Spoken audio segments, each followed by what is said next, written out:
கால்பட்ட இடம் எல்லாம் மலராக, கைப்பட்ட பொருள் எல்லாம் பொன்னாகணும்.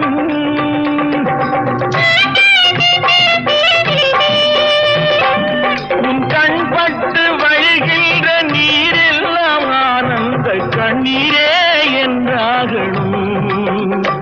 ஒரு 16 தான் பெற்று நீ வாழ, அதை பார்க்கின்ற என் உள்ளம் தாயாக. பூமழை தூவி வசந்தங்கள் வாழ்த்த ஊர்வலம் நடக்கின்றது. எழில் பொங்கிடும் அன்பு தங்கையின் நெற்றியில் குங்குமம் சிரிக்கின்றது.